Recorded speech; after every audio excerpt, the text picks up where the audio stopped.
भागामध्ये पाऊस नाही आहे. विशेषतः मराठवाड्यामध्ये मोठं संकट उभं राहतंय. कृषी खात्याकडे सद्यस्थिती काय आहे आणि काय अपेक्षा आहे पुढील निवडणुकीत? आपल्याला आपल्या एकूण राज्यामध्ये पाऊस हा सुरू आहे. काही ठिकाणी चांगला पाऊस झालेला आहे, काही ठिकाणी बऱ्यापैकी पाऊस झालेला आहे. विशेषतः मराठवाड्या भागामध्ये पावसाचं प्रमाण कमी आहे आणि आपण जे एकूण राज्यामध्ये पेरणीचं जे उद्दिष्ट दिलं होतं त्या उद्दिष्टाचा जर विचार केला तर राज्यामध्ये ह्या वर्षी साधारणतः आतापर्यंत 84% पेरणी पूर्ण झालेली आहे.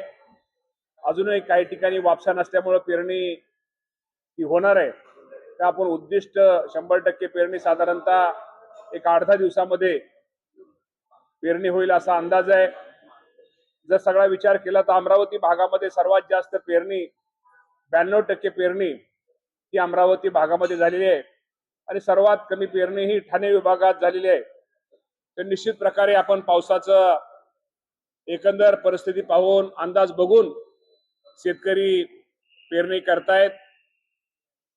आपल्या माध्यमातून मी माझ्या राज्यातील सर्व शेतकरी बांधवांना, राज्याचे मुख्यमंत्री, दोन्ही उपमुख्यमंत्री यांच्या माध्यमातून आश्वासित करतो की राज्यामध्ये ज्या काही 3 शेतकऱ्यांनी आत्महत्या केलेल्या आहेत त्यामध्ये काही कारणं वेगवेगळी आहेत, परंतु एका शेतकऱ्याचं बाबतीमध्ये त्यांच्यावरती पीक कर्ज होतं आणि पीक कर्जामध्ये यादीमध्ये नाव आलं नाही असं आपल्याला माहिती आहे त्यांना वाटलं. परंतु अजूनही राज्य सरकारच्या याद्या, कर्जमाफीच्या याद्या ह्या प्रसिद्ध होत आहेत. पहिली आणि दुसरी यादी ही प्रसिद्ध झालेली आहे. साधारणतः दुसऱ्या यादीमध्ये, पहिल्या यादीमध्ये 533 आणि दुसऱ्या यादीमध्ये 16,95,533 शेतकऱ्यांची यादी ही शासनाच्या वतीने कर्जमाफीची जाहीर केलेली आहे. अजूनही जसजसे याद्या कागदपत्र शेतकऱ्यांची पूर्ण होतील त्याप्रमाणे याद्या लागतील.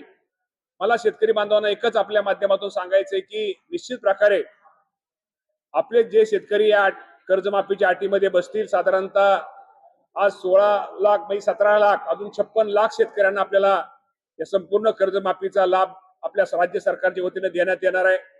त्यामुळे जरी यादीत जरी नाव नसलं तरी उद्या कमी जास्त कागदपत्र पूर्ण केल्यानंतर आपल्या यादीत नक्की ज्या अटीत बसणाऱ्या शेतकऱ्यांचं नाव येईल आणि आल्यानंतर निश्चित प्रकारे आपल्याला या राज्याच्या ज्या अहिल्यादेवी होळकरांच्या नावाने ही जी कर्जमाफी आहे याचा लाभ माझ्या राज्यातील सर्व शेतकऱ्यांना होईल. त्यामुळे कुणीही जरी एखाद्या दिवस यादीत नाव असलं नसलं तरी नाव निश्चित प्रकारे आपलं अटीत बसल्यानंतर येणार आहे.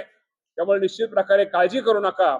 आपण नाव यादीची वाट पहा. याद्या जसजशा याद्या अद्ययावत होतील, जसं याद्यात पूर्तता होतील त्याप्रमाणे याद्या प्रसिद्ध होतील आणि माझ्या या राज्यातील 56 लाखापेक्षा जास्त शेतकऱ्यांना या कर्जमाफीचा लाभ मिळणार आहे आणि साधारणतः 40,000 कोटी रक्कम, एवढी रक्कम यासाठी राज्य शासनाच्या वतीनं दिली जाणार आहे. 2 लाखापर्यंत कर्जमाफी असली तरी काही ठिकाणी अशा तक्रारी दिसून येतात खाली स्थानिक पातळीवर. त्याचं 1.5 लाख कर्ज आहे, त्याला फक्त 50,000ची मुभा दिली जाते आणि 1 लाखाचं कर्ज तसंच ठेवलं जातं. तर मुळात हा निकष कशा स्वरूपात? नाही, असा हा निकष नाही. 2 लाखापर्यंत जर थकबाकी असली तर थकबाकीची 2 लाखाच्या आतली संपूर्ण थकबाकीची रक्कम त्या बाबतीमध्ये ती माफ केली जाणार आहे. या बाबतीमध्ये काय तक्रारी वगैरे असल्या तर ठीक आहे. तक्रारी असतील, काही चुका असतील, त्या तक्रारी ऐकून चुका त्या लक्षात घेऊन या बाबतीमध्ये दुरुस्त करून 2 लाखाच्या आतल्या जे थकबाकीदार शेतकरी त्यांना निश्चित प्रकारे त्या कर्जमाफीचा लाभ दिला जाणार आहे.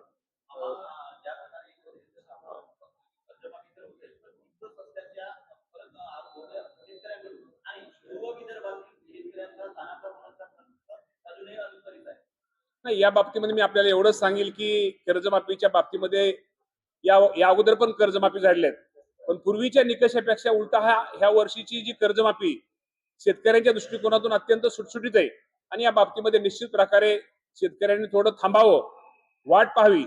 आपलं यादीमध्ये जर आपलं योग्य कागदपत्र आपण जर जमा केली, योग्य कागदपत्र आपण दिली तर निश्चित प्रकारे या कर्जमाफीचा लाभ त्या माझ्या शेतकऱ्यांना मिळणार आहे. म्हणजे काल असे प्रेसमुळे बाकीचे नेते सुनील तटकरे, अमित शहाना भेटले, पण त्याच्या आधी प्रफुल्ल पटेल, पार्थ पवार शरद पवारांना भेटले आहेत. राष्ट्रवादी एकत्रीकरणाची किंवा शरद पवार राष्ट्रवादी काँग्रेस एनडीए सहभागी व्हायच्या जोरदार हालचाली चर्चा सुरू आहेत. पवार साहेब हे देशाचे नेते आहेत आणि पवार साहेबांचं मार्गदर्शन कुणीही आम्ही कधीही केव्हाही राष्ट्रवादी पक्षाचा कार्यकर्ता तर घेऊ शकतो, पण या देशातला कुठल्याही पक्षाचा नेता कार्यकर्ता हे आदरणीय पवार साहेबांचं मार्गदर्शन घेत असतो.